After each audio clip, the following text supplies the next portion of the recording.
E aí, pessoal, tudo jóia? Vamos para a segunda parte, então. Nós vamos começar a falar sobre ligações covalentes a partir da questão 5, e aí o resto já é ligação metálica também. E as duas últimas questões, né, nós já vamos começar a trabalhar também as propriedades de cada tipo de ligação, tá jóia? Então, na questão 5, a gente está falando, na verdade, sobre ligações covalentes, né, e já começa a falar também, mostrar, né, a estrutura de Lewis. Então, aí nós temos, né, a espécie química que está representada por Cl, isso aqui é um L, tá? Não é um I, e esse Cl tem 7 elétrons em sua camada de valência. Se você lembrar, o que a gente está fazendo aqui é consultando lá o Cl na tabela periódica, que tem número atômico 17 e que está na família 17 também. Esse elemento, Cl, ele, como ele está na família 17, ele tem 7 elétrons ali em sua camada de valência, tá? É exatamente isso que ele está mostrando para a gente. Então, esse elemento que está apresentado aqui, ele é um ânion? Bom, para ser um ânion, esse elemento Cl deveria ter ganhado um elétron.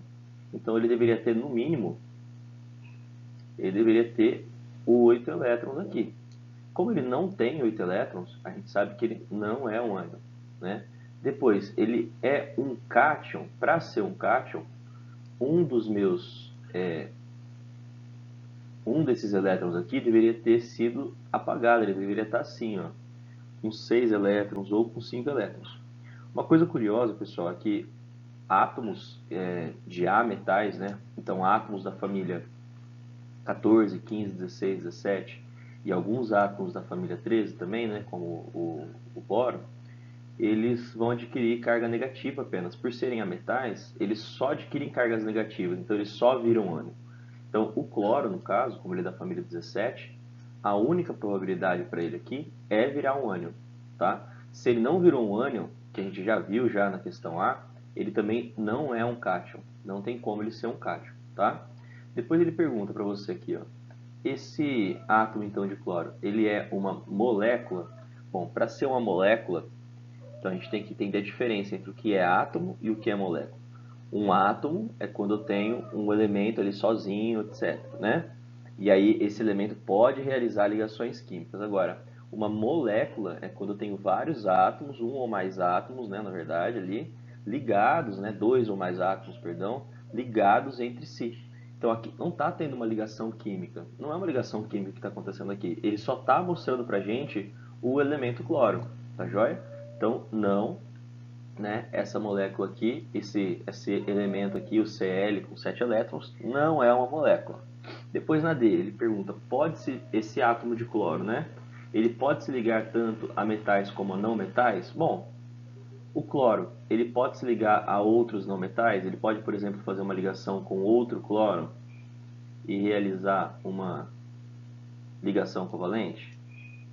Pode. Então ele pode se ligar a metais. Esse átomo de cloro, ele poderia também se ligar, ele poderia fazer uma ligação onde o átomo aqui com 7 elétrons se liga, por exemplo, a um átomo de um metal que nem o sódio, que tem só um elétron, e aí o sódio vai lá e vai doar um elétron para ele? Pode também, né? Então, se ele pode se ligar tanto ao metal quanto ao metal, pô, a questão D tá certa. É uma questão que está correta para a gente, tá? Esse átomo de cloro é um átomo que apresenta camada de valência completa? Pô, se a camada de valência dele está com 7 elétrons, ele não está completo. Ele está ali com um elétron faltando ainda. Então a alternativa E também está incorreta. Se a gente analisar a questão por questão, fica fácil você eliminar cada uma delas. Só que aí o que a gente precisa? A gente precisa ter o domínio de cada um dos termos que nós estamos estudando. O que é um elemento, o que é um ânion, o que é um cátion, e também o que é uma molécula, tá joia? As moléculas elas vão surgir a partir do momento que tem ligação química. Aqui, nesse caso, ele não está mostrando nenhuma ligação química para a gente. Na questão 6, ele vai mostrar para a gente os elementos HO, Cl e Na. Então, H, que é o hidrogênio, O, que é o oxigênio, Cl, que é o cloro, e Na, que é o sódio. São os átomos que a gente tem visto aí com frequência dentro da sala de aula. Tá? Se você quiser, você já pode consultar a sua tabela periódica, que tem que estar aí com você, porque você tem que estar usando ela aí para fazer o exercício, né? E aí ele fala que esses elementos podem formar compostos entre si. Na questão A ele pergunta que compostos podem ser formados entre o H e O, H e Cl, Na e Cl. Bom, vamos lá. Na questão A então, né? Entre H e O, o composto que a gente vai formar, se a gente colocar aqui, ó, um elétron para o H, né? O H ele não tem família, mas ele tem um elétron de valência, então a gente coloca ele só com um elétronzinho ali. Nós temos também o O. O O está na família 16, o oxigênio está na família 16, né? Então, se ele está na família 16, significa que ele tem 6 elétrons de valência. E o H, eu vou ter que colocar um outro H aqui ainda. Por que, que eu tenho que colocar outro H? Você vai ver só. Se a gente fizesse só H e O, só um H e uma molécula de oxigênio, quando a gente fosse fazer a ligação, ó, bom, a ligação entre hidrogênio e um ametal é uma ligação covalente. Então a gente vai fazer aqui, ó, uma ligação covalente. Cara, se eu fizer só essa ligação covalente, esse hidrogênio aqui agora se torna estável, porque ele já doou 2 elétrons, eles se tornam estáveis, né, os hidrogênios com 2 elétrons. Só que esse oxigênio, se a gente colocasse só um hidrogênio aqui, ele ficaria com 1, 2, 3, 4, 5, 6, 7 elétrons. E a gente precisa que fique com 8. Então, para esse caso, eu vou precisar colocar aqui a estrutura HO. Se você quiser, você pode colocar a estrutura simplificada, chama fórmula estrutural plana, que é o H ligado no O, ligado em outro H. Fica desse jeito aqui, tá joia? Essa é uma outra possibilidade para sua resolução. Além da H e O, nós temos também o H e o Cl. Vamos colocar aqui, ó, H, né? Família ali não está na família nenhuma, mas ele está ali na mesma posição da família 1, então ele tem um elétron de valência. O cloro tem 7 elétrons de valência, como a gente já viu em outros exercícios, né? Ele está lá na família 17 da tabela periódica. E se a gente fizer a ligação covalente entre os dois, por que covalente de novo? Porque, pô, se ele é uma substância de hidrogênio, né, e está ligando com um composto ametálico, então a gente tem que ter noção que hidrogênio com ametal, tá? Ele é um composto covalente, a gente tem que fazer ali a ligação covalente com ele, tá? Eu posso representar ele dessa forma, né, com a ligação com a estrutura de Lewis, ou eu posso colocar ele assim, ó, H ligado em Cl. Existem outras possibilidades? Existem. Quais outras possibilidades? Desculpa, não outras possibilidades. Tem outro exercício ainda aqui, ó, Na e Cl. A representação do Na e Cl já é uma representação de ligação iônica. Você vai ver na tabela periódica que o Na é um metal, tá? E que o Cl é um ametal. Então, o Cl é um ametal com 7 elétrons. O Na é um metal com 1 elétron de valência. E aí, na hora de fazer ligação iônica, o Na vai doar, a gente tem que representar uma setinha aqui, tá? Para indicar que o Na vai doar o seu elétron para o cloro e eles vão se estabilizar. Nós poderíamos representar isso também como NaCl, tá? Essas são as representações da questão A. Na questão B, ele pergunta qual tipo de ligação formado entre cada um dos nossos compostos. Eu vou colocar aqui em cima já, ó, a nossa B, tá? A primeira linha aqui nossa, né? A primeira ligação, como eu já disse para vocês, é uma ligação covalente.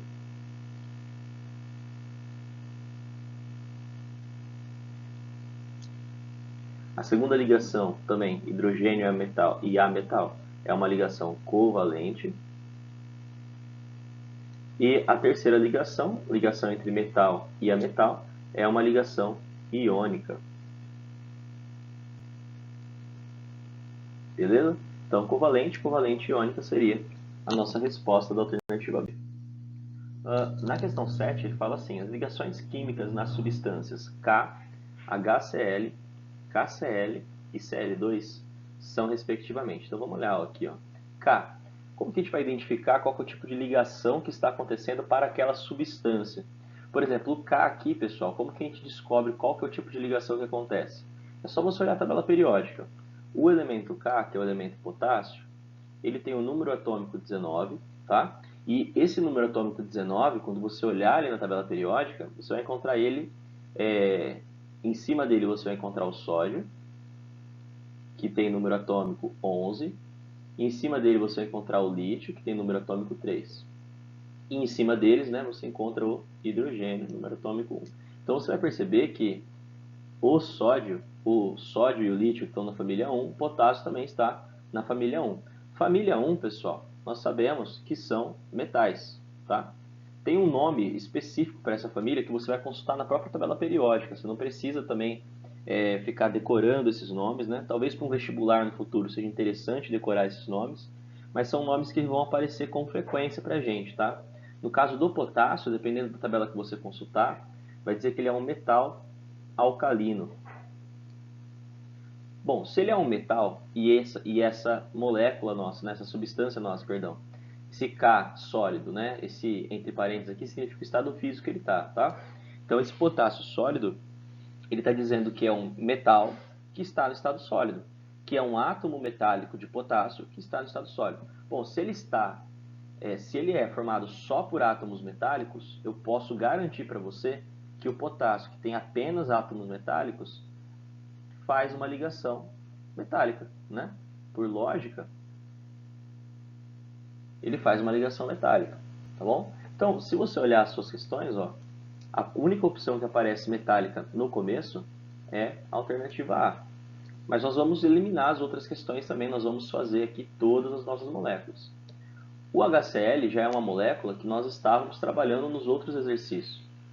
A ligação entre HCl é a ligação de um hidrogênio com um cloro, que é um A-metal. Então, se ele é um A-metal e está ligado ao hidrogênio, nós sabemos que isso aqui só pode ser uma ligação covalente, porque eles vão ter que compartilhar os seus elétrons, tá? KCl. KCl, ó, a gente já viu que o potássio é um metal, nós já vimos que o Cl é um A-metal. Toda vez que a ligação acontece entre metal e ametal, nós estamos falando de uma ligação iônica, tá? Perdão aí, pessoal, pela minha letra, mas a mesa digitalizadora tá bem ruim hoje para escrever. Hoje não, né? Tá bem ruim para escrever de maneira geral. E aí vai ficar desse jeito mesmo, tá? Agora ficou um pouquinho melhor. Pronto, ficou excelente agora, tá ótimo. E depois nós temos ainda o Cl2. Cl2, apenas átomos ametálicos participando da ligação. Quando a gente só tem ametal participando da ligação, nós temos uma ligação covalente. E aí, né, nossa resposta realmente bate metálica, covalente, iônica e covalente. Já?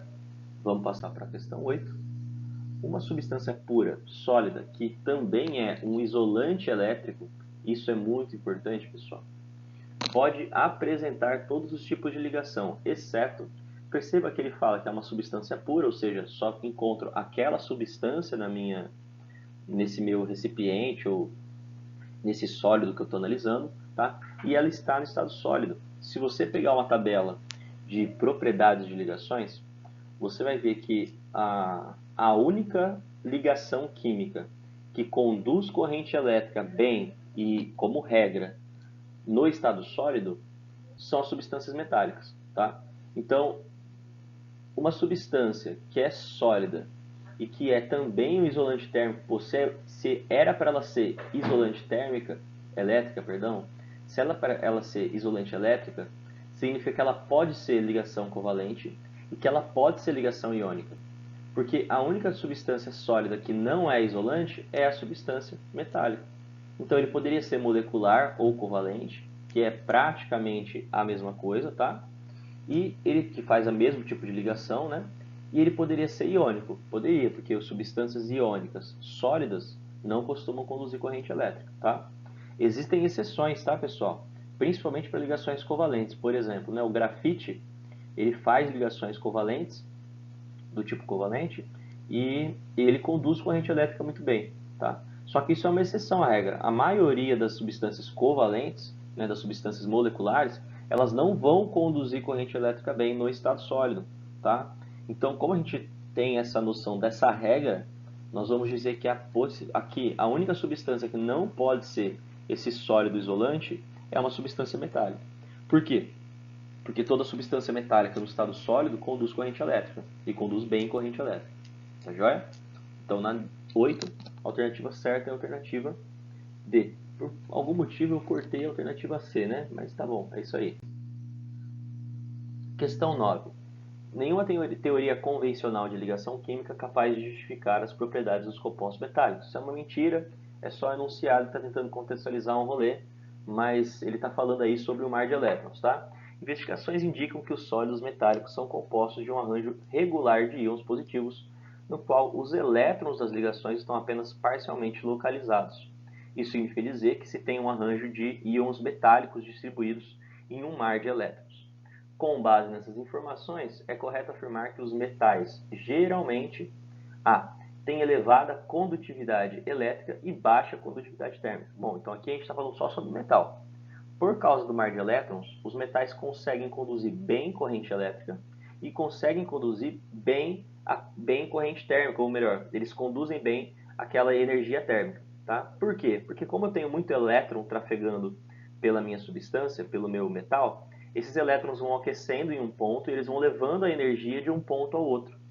Como isso vai acontecer? Eu tenho certeza que essa baixa condutividade térmica não é uma propriedade dos metais. Questão B. Metais são solúveis em solventes apolares e possuem baixa condutividade térmica. De novo, baixa condutividade térmica e elétrica. Não pode ser essa. Outra coisa, metal não é solúvel, pessoal, tá? Metal geralmente ele não vai solubilizar em nada aí com muita facilidade. C. Metais são insolúveis em água, perfeito, né? A gente não coloca ali um pedaço de prego e ele começa a dissolver em água. E possuem baixa, de novo, condutividade elétrica. Não pode ser a questão C. D. Eles conduzem com facilidade a corrente elétrica e são solúveis em água. Mais uma vez, você não coloca um pedaço de metal em água e ele não vai ali dissolver em água, ele não vai se misturar com a água que nem a gente faz, por exemplo, com sal ou com açúcar. Tá? O metal não funciona que nem um suco-tangue, né? E, eles possuem elevadas condutividades elétrica e térmica. Elevada condutividade, pô, aí sim, aí perfeito, né?